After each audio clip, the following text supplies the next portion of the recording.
In May of 2025, the name Ibrahim Traoré was still unfamiliar to most Americans. That changed overnight. Burkina Faso, a small West African nation once overlooked by global headlines, had become the epicenter of something far larger, something dangerous. It had recently nationalized its mineral wealth, expelled Western military advisors, and announced itself a permanent revolutionary state. To many in Washington, this was not diplomacy, it was defiance. So, when Fox News announced a live broadcast pitting the White House press secretary against the defiant African president, the world took notice. The moment the cameras switched on, everything changed. Caroline Leavitt, the fresh-faced press secretary known for her sharp tongue and unflinching loyalty to President Trump, appeared live from Washington, seated in front of an American flag. Across from her, broadcasting directly from the presidential palace in Ouagadougou, was Ibrahim Traoré, calm, intense, and utterly uncompromising. His uniform was simple, his tone measured, but behind his eyes burned the unmistakable clarity of purpose. The discussion began like any diplomatic exchange. Caroline condemned what she called the escalating crisis in Burkina Faso, citing humanitarian concerns, instability, and alleged foreign interference from hostile regimes. Her words were rehearsed, clinical, and designed to paint Burkina Faso as a rogue actor in need of supervision. But Traoré was prepared. With the coolness of a man who had nothing to prove and everything to protect, he pulled the conversation in a direction no one expected. In front of a global audience, he displayed a series of documents, maps, satellite images, and videos that his government had intercepted. The evidence was damning. 47 trucks filled with weapons, encrypted communications equipment, and military drones had crossed into Burkina Faso from Mali bearing tags traced to NATO supply lines. The shock came not from the claim itself, but from the precision of the evidence. Traoré provided barcodes, shipping manifests, serial numbers, and even audio recordings of mercenary conversations. One voice had said, "Drop the crates at point 47. No locals, no witnesses. Make it look tribal." The world was stunned. Caroline tried to dismiss the footage as Russian disinformation, but Traoré didn't flinch. He held up a U.S. military contractor's passport, complete with dual identities. The man had been captured near the border. He had confessed, and Traoré offered to let international journalists interview him in person. The press secretary said nothing.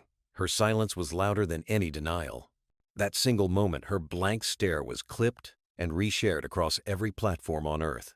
Twitter, TikTok, Instagram, Telegram. Hashtags exploded overnight. 47 trucks, Burkina Faso leaks, Africa's awake. For many in the global South, Traoré's broadcast wasn't just a challenge to the U.S. government. It was a long-awaited reckoning. A former colony standing its ground. A poor nation refusing to be plundered. A leader declaring, without fear or apology, that the age of imperial arrogance was over. But in Washington, it was panic. Phones rang across the West Wing. Intelligence briefings were pulled. Langley went into lockdown. For 3 hours, the U.S. government issued no official response. The silence was more telling than 1,000 press releases. Meanwhile, in Burkina Faso, fireworks erupted across the capital. Crowds gathered outside government buildings chanting, "Ibra! Ibra!" Young people who had once been skeptical of politics were now printing his face on shirts, murals, and phone cases. He wasn't just their president now. He was a symbol. By dawn, one truth was clear. The United States had just lost control of the narrative. And in a world built on perception, that loss was deadly. What began as a debate had become a declaration. 3 hours after the broadcast, Washington was still reeling. Inside the West Wing, it wasn't just panic, it was chaos. National Security Advisor Mark Edwards stormed into the Oval Office with 3 aides and a folder marked "Ease Only." President Trump, unusually silent, stared at the flat-screen television mounted in the corner, which was replaying the broadcast on loop. Every major news outlet had broken from their scheduled programming. Even conservative networks were running the headline, "Traoré exposes us covert operation." "I thought we had this under control," Trump muttered, breaking the silence. "Who the hell signed off on those trucks?" No one answered. Mark flipped open the folder, revealing surveillance transcripts and satellite footage.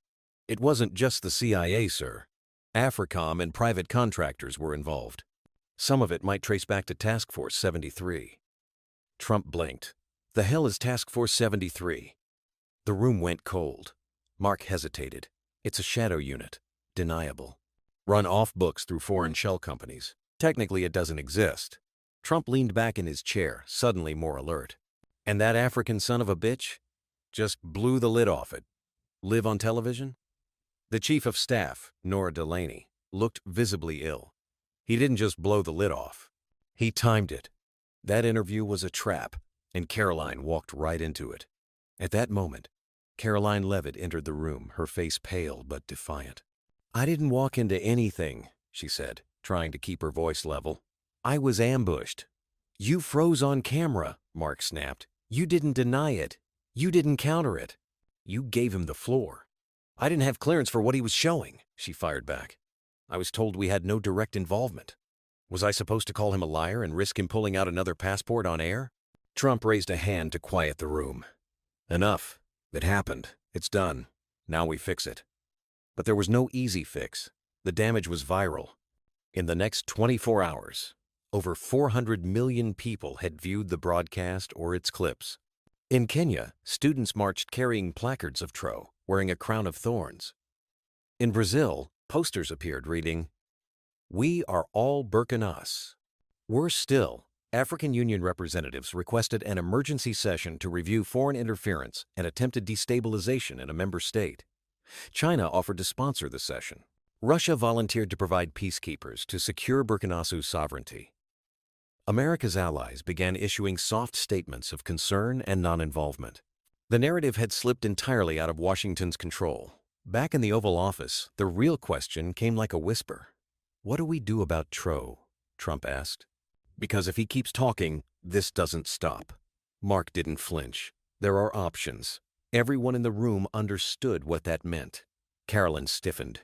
"You're suggesting assassination?" Mark didn't answer, but it hung in the air like a loaded gun. The discussion turned cold and professional. Paramilitary options. Proxy networks. Surgical strikes. "It has to look internal," someone muttered. "A local rebel cell. Nothing we can trace." Trump leaned forward. "You get me a clean plan, deniable, and fast." This guy made me look weak. No one makes me look weak. As they filed out, Caroline stayed behind. She wasn't a strategist or a spy, but she knew one thing. Assassinations had a habit of backfiring. Later that night, as the West Wing lights dimmed and security roamed the halls, Caroline sat in her office replaying the moment Tro looked directly into the camera and said, "We are not your laboratory. We are not your chessboard. We are not your slaves. And if we must die for our freedom, then let us die standing." Something about those words stuck with her, not because they were grand, but because they were true. And somehow, she knew this wasn't the end. This was only the beginning. In a low-lit operations center beneath Stuttgart, Germany, Task Force 73 was mobilized. No official mission order had been filed. No documentation would ever exist. But in the dark heart of America's deniable architecture, things were already moving. At the head of the table stood Colonel Rick Mathers, a 25-year Black Ops veteran with a stare like barbed wire. Across from him, a digital map of Ouagadani, the capital of Burkina Faso, glowed red. It tracked every movement of President Tro, his convoy routes, his jogging paths, even the churches he frequented on Sundays. "This is not a snatch job," Mathers began, voice cold. "We make it look internal. A tribal grievance. A rogue militia. Clean. Swift. Untraceable." Someone asked, "Do we have assets on the ground?" "We do now." The plan was called Operation Night Hymn. In a village 20 miles outside Ouagadani, Moussa Diab, a disavowed former army captain turned smuggler, had been reactivated as a proxy. He'd been arrested twice for arms trafficking. Now he had a new role. Revolutionary leader. With funding, weapons, and a false ideology built by an American PSYOPs team, Diab was instructed to announce a rebellion against the authoritarian regime of Tro within 72 hours. His mission, ignite chaos. But behind that chaos, a three-man kill team codename. Nightingale would enter Burkina Faso disguised as journalists. They would tail Tro's public schedule, wait for a vulnerable moment, and execute a strike to the heart. Meanwhile, back in Washington, Caroline Leavitt sat in her car in a darkened parking garage. She wasn't supposed to be here. She had requested a leave of absence, citing health reasons. But really, she was waiting for a man she never thought she'd call again, William Poe, a disillusioned ex-intelligence analyst turned whistleblower. He slid into the passenger seat without greeting her. "You were right," she said. "I'm always right," he replied. She handed him a tablet with a single open file. Operation Night Hymn. He scanned the summary and went quiet. "This is illegal," he muttered. "Even by our standards." She looked away. "They're going to kill him, Will. And this time it won't be a drone strike in Yemen. It'll be a bullet in the chest on the steps of a church in Africa. And they'll blame it on a tribal feud." Poe shook his head. "They always do." He leaned back, then looked at her.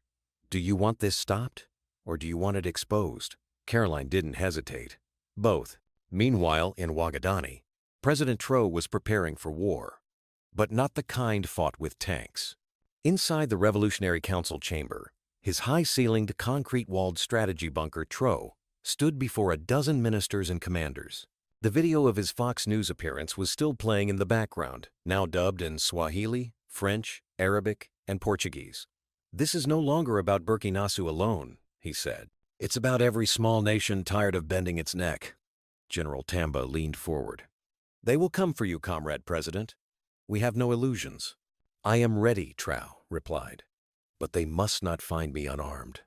He turned to a military attach. "Put all defensive positions on code red.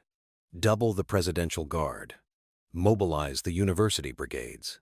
If they think we are weak, let them choke on our resistance." Later that night, as Tro walked the courtyard of the presidential palace alone, he looked up at the stars. A young guard approached, hesitated, then saluted. "Why are you awake, son?" Tro asked. "I couldn't sleep, sir," the guard replied. "They say America wants to kill you." Tro smiled, then said quietly, "They tried to kill Lumumba, Sankara, Cabral, but we are still here. And then, if they kill me, you must still stand." Back in Europe, the Nightingale team checked in under fake credentials at Hotel Palmyra, 5 blocks from Tro's official residence. Their sniper rifle, disassembled and hidden inside a tripod case, had cleared customs under diplomatic tags. The clock had begun ticking. They had 5 days until the target appeared at a scheduled commemoration for the fallen of the 2023 food riots, a ceremony known to be one of Tro's few unscripted public outings. But what they didn't know, what no one in Langley or Stuttgart or Foggy Bottom knew, was that the plan was already unraveling. Because in a Swiss data center, William Poe had just uploaded Operation Night Hymn to an anonymous leak portal, and the world was about to see it. The leak hit like a nuclear bomb. At 9:41 a.m. GMT, a small, obscure website, known for publishing whistleblower documents, posted a link titled, "Night Hymn, the Secret U.S. Plan to Assassinate Ibrahim Tro." Within an hour, the file had been downloaded over 800,000 times. By noon, hashtags like TroLeaks, Night Hymn, and Stop the Empire were trending across X, formerly Twitter, Instagram, and TikTok. French journalists cross-referenced it with internal EU memos. Al Jazeera ran a primetime special. African influencers posted viral videos demanding U.S. accountability. And by 3 p.m., the streets of Ouagadani were flooded. Thousands of students, market women, taxi drivers, and union organizers poured into Revolution Square waving Burkina Faso flags and portraits of Tro. They were no longer just supporting a president. They were defending a symbol, an idea. In Washington, chaos erupted. President Donald Trump reinstated through controversial legal maneuvers, and with a MAGA-dominated Congress at his back, called an emergency press conference from the White House Rose Garden. "These so-called leaks are fake," he declared. "We don't even know if that country exists. I mean, who's ever heard of Burkina Faso? Is that even real?" The press corps stared, stunned. Behind closed doors, the Pentagon burned with fury. "We're compromised," a CIA station chief told Langley. "The operation is blown." "Terminate everything," ordered Colonel Mathers. "Burn assets. Get my team out of Ouagadani yesterday." But it was too late. The Nightingale team's hotel was surrounded by plainclothes Burkina Faso security forces. They never made it to the exit. They were arrested without firing a shot. Confessions came quickly. Under intense global scrutiny and with television cameras rolling, the three operatives were paraded in front of the Burkina Faso National Assembly and charged with attempted assassination, terrorism, and conspiracy against the state. For the first time in history, a small African nation had captured U.S. black operatives alive and put them on trial. And Tro? He emerged from the fire as a global icon, wearing a threadbare green fatigues jacket and standing behind a podium made of salvaged timber. He addressed the nation and the world. "This is not just about me," he said calmly. "It is about every nation that refuses to kneel. They say we are a failed state. But it is not we who have failed. It is the empire that has failed again." The speech was broadcast live to over 60 countries. In Paris, students threw Molotov cocktails at the U.S. Embassy gates. In São Paulo, unions marched in solidarity. Even in Detroit and Oakland, protesters carried signs, "We are all Burkina Faso." At the UN General Assembly, emergency motions were filed to investigate U.S. covert operations. Russia and China seized the moment to demand sanctions. Even America's allies, the UK, Germany, Japan, issued muted statements calling for a full and transparent inquiry. But Caroline Leavitt had already vanished. She boarded a private charter from D.C. to Dakar under an alias, using an old diplomatic passport from her time at the State Department. Disgraced but undeterred, she traveled through Senegal, crossed the border under the protection of Burkina Faso's Revolutionary Intelligence Corps, and finally stood face-to-face with Tro. In a simple, sunlit office filled with books and the faint smell of incense, they spoke. "You exposed it, Tro," said. She nodded. "They're going to come after both of us," he smiled. "They already have. And we are still breathing." She hesitated. "Why didn't you run?" He looked out the window, where thousands of people were chanting his name. "Because if I run, they win." There was silence between them. Then Caroline asked, almost in a whisper, "Do you think you'll survive this?" Tro turned to her, solemn. "I don't know, but I didn't come here to survive. I came here to fight." Outside, the crowd roared. The courtroom was unlike any the CIA operatives had seen. It wasn't the marble halls of The Hague or the cold sterility of Langley's debriefing rooms. This was the People's Tribunal of Burkina Faso, a former colonial courthouse transformed by revolution. Tall windows let in the warm light of the savannah. The judges wore simple black coats with red sashes. And seated behind the defendants were hundreds of citizens, veterans, farmers, and factory workers, all watching. This was justice, not as spectacle, but as reckoning.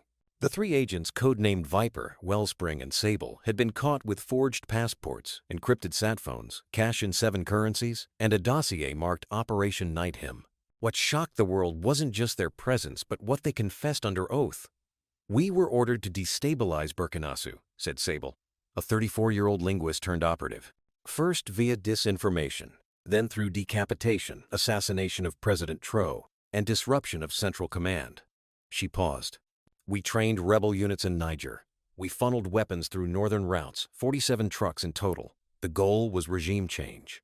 Gasps filled the gallery. A Burkina Faso judge leaned forward. "And who authorized this mission?" Sable didn't blink. "NSC Task Force 7432. The White House was briefed directly. Caroline Leavitt was not lying. Outside, the crowd erupted. International media broadcast the trial in over 30 languages. African Union monitors sat in the front row. Human rights lawyers from Geneva and Johannesburg provided oversight. Even the International Criminal Court, once scorned by Tro's government as a tool of empire, was now engaged at Burkina Faso's request. And the documents? Authenticated. Chain of custody verified. Every detail matched leaks from Caroline's trove. Meanwhile, in D.C., the fallout was radioactive. Senator Mitch Hightower, chair of the Senate Intelligence Committee, publicly accused the administration of rogue operations without congressional oversight.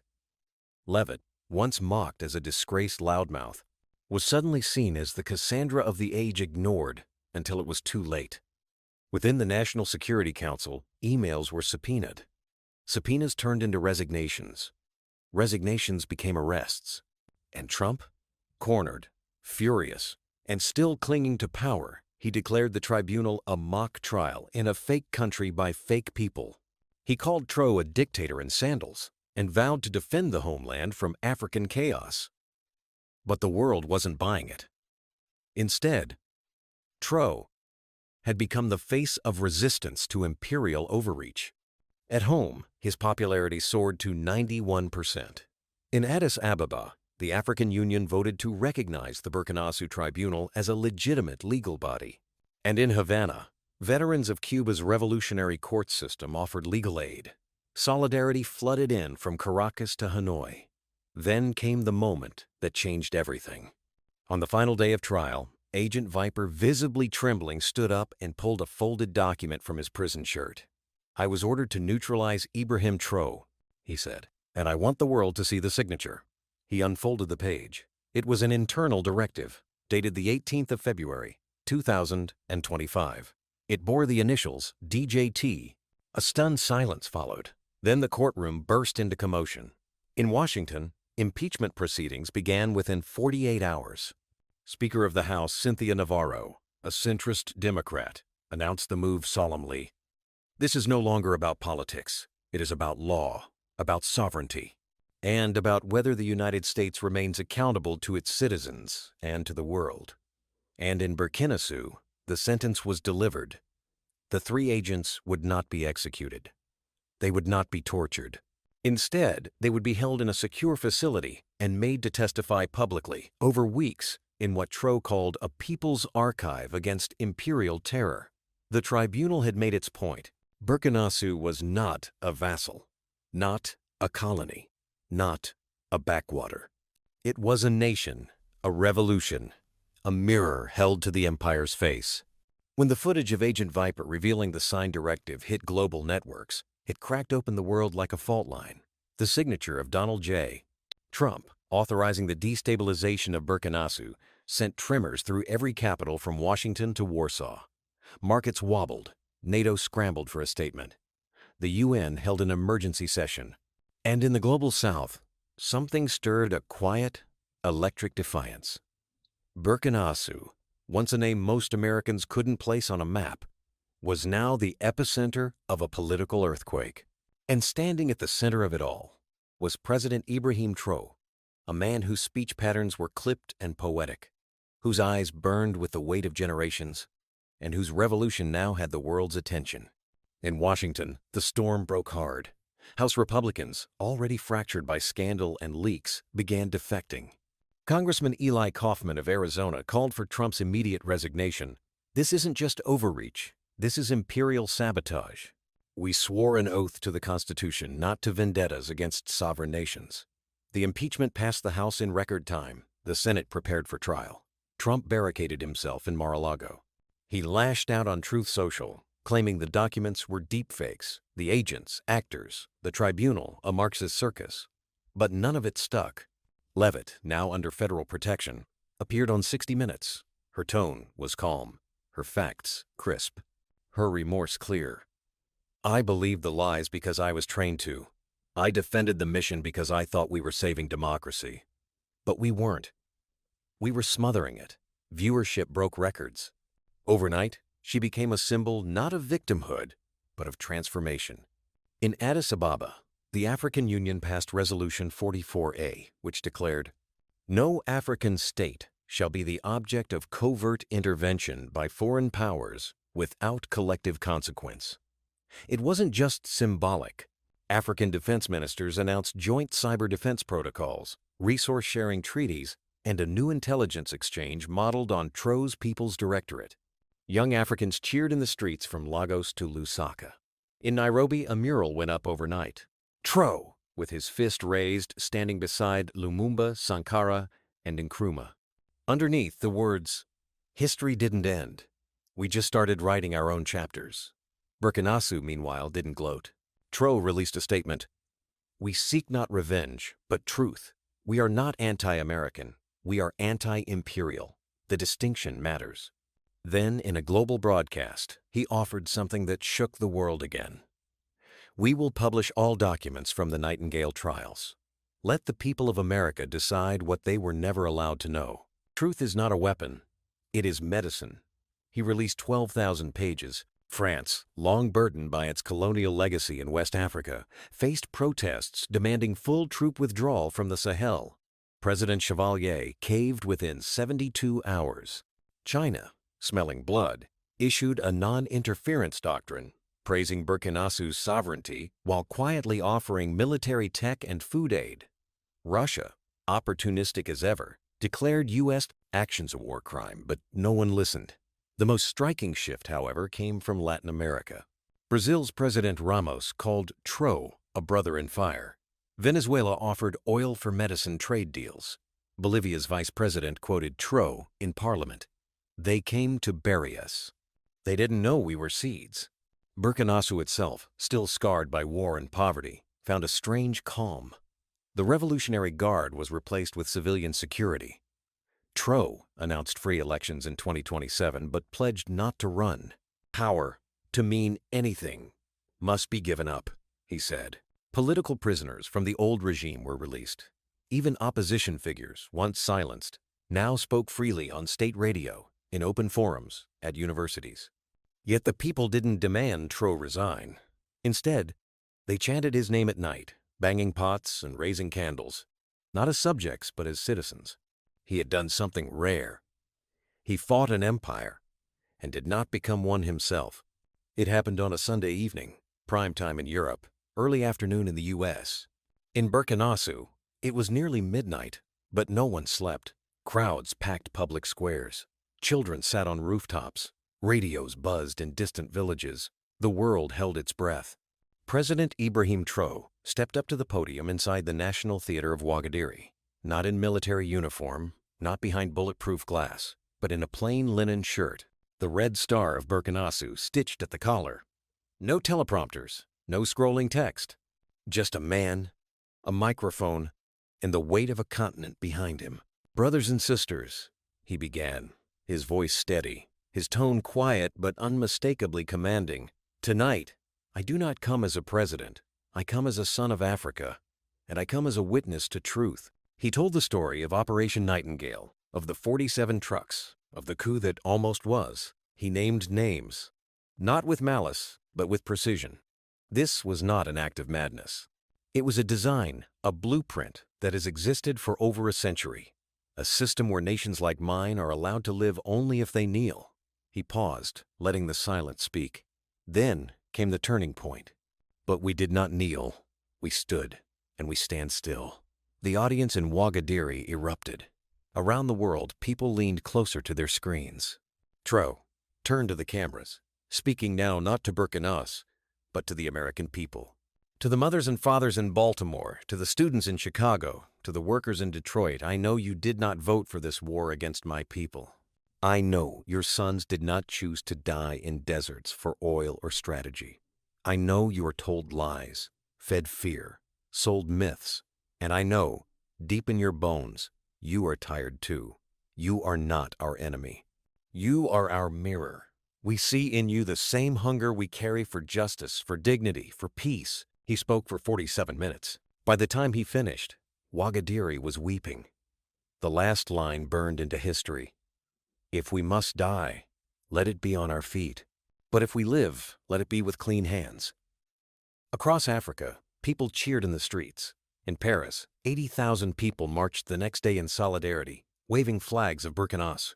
In Harlem, New York, hundreds gathered around Times Square as the address was replayed on a jumbo screen, an unscheduled, viral act of public resistance. When Tro said, "We are not anti-American, we are post-imperial," the crowd erupted. The Washington Post called it the most important political speech since Mandela in 1990. Even critics admitted something had shifted. Something irreversible. In the White House, President Jeb Halloway stared at the television, expressionless. His advisors argued over damage control. "Issue a statement," one whispered. "Sanction him again," another barked. Halloway said nothing. He knew. The tide had turned. Senator Elena Romero of California called for a full continental audit of U.S. operations abroad. Caroline Leavitt, now a political exile from Trump's base, appeared on CNN and said plainly, "He didn't just speak to Africa. He spoke to our conscience." That night, A dozen members of Congress received handwritten letters copies of Tro's speech, translated into English. No threats, just words. And a small Burkina Faso flag. Within 2 weeks, Jamaica withdrew from the IMF austerity agreement. Indonesia halted a CIA-linked mining contract. Chile announced a joint energy project with Burkina Faso. A coalition began to take shape, unofficial, organic. A new non-aligned movement. Not defined by ideology, but by independence. And at the center of it all was Tro, refusing to lead it, but inspiring it. He gave no interviews. He made no demands. He simply continued building. Schools, clinics, cooperatives, satellite systems, all broadcast with transparent budgets, open citizen review, and rotating leadership councils. Burkina Faso was no utopia. There were food shortages, tribal tensions, disinformation campaigns. But for once, the people felt like they owned their revolution, and the world could no longer look away. By the end of June, the pressure reached a boiling point. Burkina Faso's rise, unexpected, unapologetic, unyielding, had reshaped conversations in capitals around the world. But nowhere was the fallout more severe than in Washington. President Jeb Halloway had weathered scandals before. He'd survived the data leaks, the 2023 East Africa drone incident, and even the failed infrastructure bill. But this was different. This wasn't policy failure. This was global humiliation. Every night, news anchors played clips of Tro's speech. Poll numbers plummeted. European allies distanced themselves. Republican donors panicked. And then came the leak. On the 4th of July, as fireworks exploded across the U.S., The Guardian published over 3,000 internal memos, audio files, and encrypted communiques from the Pentagon and CIA. All authenticated, all damning. Operation Nightingale had not only been known to the White House, it had been approved. President Halloway had signed off personally. The document showed plans not just to destabilize Burkina Faso, but to trigger regional chaos. Arms to splinter groups in Mali, crypto-funded militias in Chad, surveillance of African Union delegates. What had been dismissed as Tro's paranoia was now documented truth, and it broke something in the American psyche. The next morning, on Capitol Hill, Representative Ayanna Malik of Massachusetts stood before the press. If the United States can arm coups against democratically elected governments simply because they choose to walk their own path, what moral ground do we stand on? Within 48 hours, the Halloway impeachment inquiry was announced. Caroline Leavitt, once the Fox News Golden Girl, testified before Congress, confirming that she had been briefed on a coordinated disinformation campaign against Burkina Faso prior to her live interview with Tro. She looked exhausted, stripped of her earlier arrogance. They told me he was a clown in a uniform, that he'd break, that he'd make good television, but he didn't. Former President Donald Trump, now out of office but wielding heavy influence, found himself caught in the undertow. His private communications, also leaked, revealed support for Operation Nightingale in exchange for favorable oil concessions. That revelation was the final nail. By mid-July, Trump was indicted on charges of conspiracy to commit war crimes. Across the country, protests swelled, some in support of Tro, others demanding accountability. Black communities in Atlanta, Detroit, Oakland held teach-ins on African revolutions. College students printed Tro's speech on flyers and posted them in dorms. A slogan emerged, first as graffiti in New York: "We are all Burkina Faso." Amid the storm, President Tro was invited to speak at the United Nations, but he refused.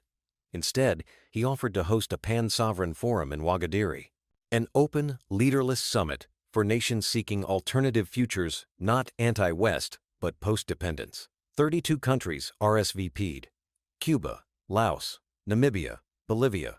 Even Ireland sent observers. While the UN sputtered, Burkina Faso became the axis of the New World imagination. And Tro? He did what no one expected. He stepped down. In a quiet, nationally televised announcement, Tro declared that he would not run for re-election. The revolution is not a man. It is a people. My job was never to be king. My job was to light the match. His vice president, Aminata Kar, a former union organizer and polyglot economist, would take interim leadership until elections in 2026. Western media scrambled for explanations. Health issues, power struggle, fear of assassination, none stuck. Because the truth was simpler and more dangerous. He meant it. Tro's resignation was a strategic masterstroke. He had become larger than office, and by giving up power, he neutralized every narrative about authoritarianism. He became myth. And Burkina Faso? It kept going. Because by then, the people believed in themselves more than any leader. When the smoke cleared and the world caught its breath, Burkina Faso stood bruised. Yes, but more alive than ever. With Ibrahim Tro's quiet withdrawal from power, a new chapter had begun, not just for the country, but for a generation raised on defiance, hope, and the raw thrill of possibility. Tro's resignation didn't leave a power vacuum. It left a foundation. Vice President Aminata Kar, sworn in without fanfare, was no puppet. A former university lecturer turned union leader, she had spent years organizing sanitation workers and school teachers in the capital. She knew the machinery of struggle, both political and practical. In her first speech, Kar stood beneath the nation's new flag designed by school children, featuring a black sun and a green phoenix, and said simply, "We do not need permission to dream in our own language anymore." Where other revolutions faltered in chaos, Burkina Faso doubled down on structure. Community councils sprang up in every province, replacing bureaucrats with local assemblies. National industries long sold off to European conglomerates were reclaimed and reorganized under worker cooperatives. The state no longer owned the people's labor. The people owned the state. Critics abroad called it utopian. But trains ran on time. Rice reached rural villages. Doctors who had fled under the old regimes came home. The West watched, uneasy. In America, the collapse of credibility was complete. The Holloway impeachment hearings dragged into autumn. Caroline Leavitt, once America's rising star, vanished from public life after a suicide attempt, surviving but never returning to television. Former President Trump remained under house arrest at Mar-a-Lago, his image a tattered remnant of nationalist fury. His followers splintered. Some blamed the deep state, others blamed Africa. But a new movement emerged among young people, the sovereignty bloc. College campuses became hotbeds of Burkina Faso politics, a mix of radical decentralization, anti-imperialism, and global solidarity. Books by Thomas Sankara, Patrice Lumumba, and Tro topped Amazon's charts. Formerly fringe thinkers found mass followings on social media. In a viral post from Columbia University, one student wrote, "Burkina Faso didn't win because it had weapons. It won because it stopped needing permission. That's what scared them." Washington tried to reset. Aid packages were offered to support regional stability. They were rejected. Sanctions were threatened. They backfired. Burkina Faso no longer played by their rules. And increasingly, neither did others. The ripple effect was undeniable. In Namibia, youth marches demanded the expulsion of foreign mining companies. In Haiti, community councils modeled after Burkina Faso's structure began coordinating food distribution. In Sri Lanka, students cited Tro's speeches in court as they challenged IMF reforms. But perhaps most significant was the Second Pan-African Conference, held in Dakar. Aminata Kar, in her first international appearance, addressed the gathered nations not with appeals to history, but with a blueprint for the future. Our liberation is not a museum piece. It is not something we remember. It is something we build every day, with tools we make ourselves. She proposed a continental assembly, independent of the African Union, with rotating leadership, digital currencies unpegged from the dollar, and a mutual defense pact that rejected all foreign bases. To the shock of global analysts, 18 nations signed on within a week. The Africa of presidents was dying. An Africa of peoples was rising. Ibrahim Tro disappeared from public life. Some said he was living in a remote village on the border, working on a book. Others claimed he had joined a monastery. The truth didn't matter. He had done what few revolutionaries ever could. He let go. In Ouagadougou, a mural painted near the train station showed his silhouette fading into a crowd. Below it, in bold, stenciled letters, were the words, "No more heroes, only us." For the first time in a century, Africa was not waiting for the world to change. It was changing the world. And across every continent, those who had once felt powerless looked to Burkina Faso not as a savior, but as a signal, a reminder that empires fall, that silence breaks, that even the smallest nation can teach the world to begin again. It didn't end with a speech. There was no parade, No grand summit, just a silence that lingered, then spread. The story of Burkina Faso had begun with 47 trucks. It ended with a whisper carried from village to village, continent to continent. A whisper that said, "You don't have to be afraid anymore." 5 years later, a quiet rhythm pulsed through the red dust streets of Ouagadiri. Solar grids blinked in neighborhoods once kept in darkness. Farmers streamed into cooperatives, radios crackling with jazz, Wolof hip-hop, and news of worker referenda. Children played beside the old presidential palace, now a library. Every year, on the day the coup was stopped, the country held no fireworks, no military parade. Instead, there was a simple tradition, the Night of Names. Families gathered in candlelight, and each person whispered the name of someone who had once been silenced by colonizers, coups, or capital. Not just martyrs, not just revolutionaries, grandmothers, uncles, factory workers, dancers, names that had once been buried under war and lies. A nation remembered itself, out loud. Despite the hysteria, the dominoes didn't fall as Washington feared. No worldwide communist takeover. No alliance of rogue states launching missiles. But what did fall was more dangerous to the old order. The myth of inevitability. In Brazil, dock workers seized control of ports. In the Philippines, indigenous tribes won land back without permission. In Germany, soldiers refused to deploy to U.S. bases on Burkina Faso soil. International institutions scrambled. The IMF offered green debt forgiveness in exchange for stability. The World Bank rebranded itself as a global equity fund. But people had seen something they could not unsee. They had seen a nation step outside the script and thrive. Caroline Leavitt, once the face of American certainty, remained a recluse.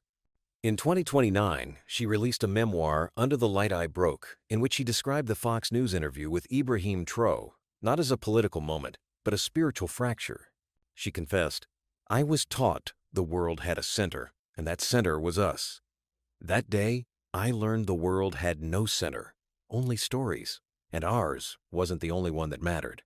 The book, dismissed by pundits as post-traumatic poetry, became a quiet bestseller in Kenya, South Africa, and Atlanta.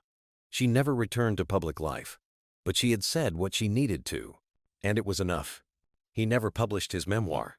But in 2030, on the 10th anniversary of the uprising, a letter appeared in La Voix Libre, a student-run newspaper in Burkina Faso.